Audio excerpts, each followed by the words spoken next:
Tutorial में हम देखेंगे कि हम अपने इनपुट्स को लिमिट कैसे कर सकते हैं, क्योंकि अगर यूज़र गलत इनपुट एंटर कर देता है तो फिर उसकी जो वैल्यूज़ हैं वो रॉन्ग रिटर्न हो जाती हैं और इनपुट क्वाइट हो जाती है। तो जैसे ही यूज़र रॉन्ग इनपुट एंटर करे तो आई थिंक कि हमें उसको पूरी लिस्ट दे देनी चाहिए कि हमारे पास ये एक्शंस हैं और आप इन एक्शंस में से परफॉर्म कर सकते हैं।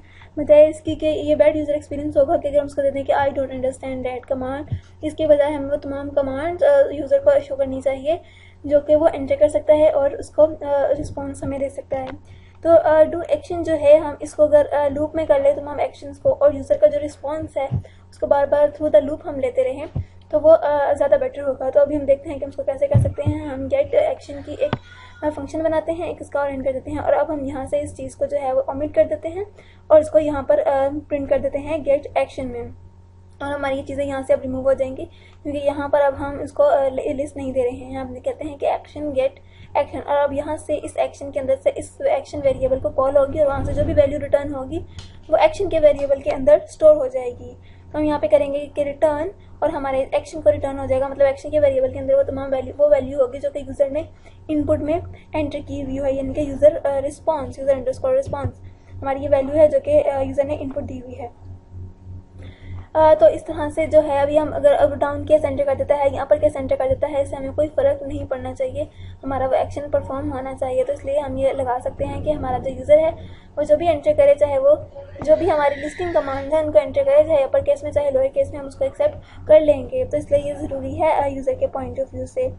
अब इस तमाम चीज़ को अगर हम एक लूप में रखें तो वो और भी ज़्यादा बेटर हो जाएगा कि यूज़र जो है वो बार बार अपनी वैल्यूज़ को एंटर कर सकता है और उसको कोई परेशानी भी नहीं होगी। तो ये एक बेटर ऑप्शन होती है हर चीज़ के इस तरह के इनपुट्स के लिए जब हम कोई भी कमांड ले रहे होते हैं। तो हम यहाँ पर एक क्लास मैं डिफाइन करती हूँ कॉन्फिग के नाम से। मेरे पास एक क्लास आ गई है, इस क्लास के अंदर ही मैंने जो क्लास डिफाइन की है, यहाँ पर मैं एक लिस्ट बना दूँगी अपने एक्शंस की। तो मेरे पास एक्शन की लिस्ट अपीयर हो जाएगी जैसे ही मेरा यूज़र गलत इनपुट एंटर करेगा। तो हम देखते हैं कि double underscore actions is equal to, और हम यहाँ पर अपने तमाम एक्शंस को लिस्ट कर देंगे। जैसे कि मेरे पास लिस्ट है, फाइंड है, ऐड है और क्वाइट है। तो मैंने जो अपने तमाम एक्शंस हैं वो लिस्ट कर दिए हैं और अब एक इस एक्शन के वेरिएबल को मैं कॉल करवा दूंगी वहाँ पर जहाँ पर मैंने लूप लगाया है।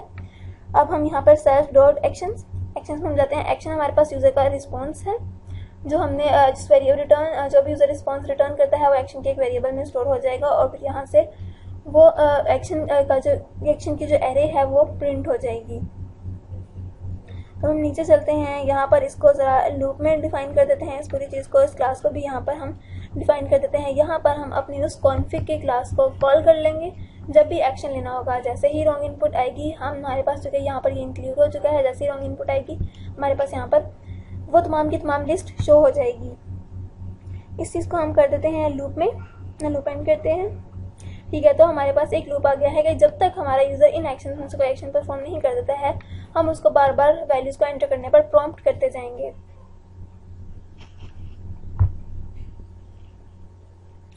यहाँ पर हम इसको डिफाइन करते हैं कि action is equal to null, के भी हमारा जो एक्शन है अभी चूँकि कुछ भी एंटर नहीं किया हुआ तो हमारा एक्शन जो है वो नील होगा सबसे पहली एंट्री पर।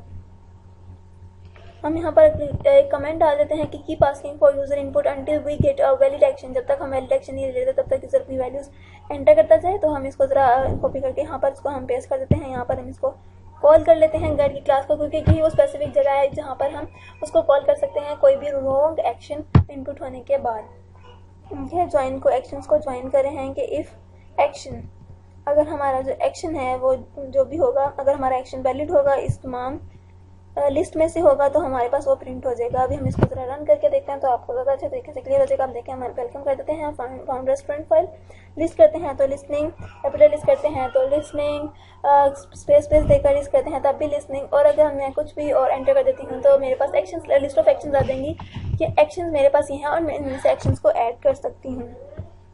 हम क्वाइट किया है तो हम क्वाइट हो गए हैं।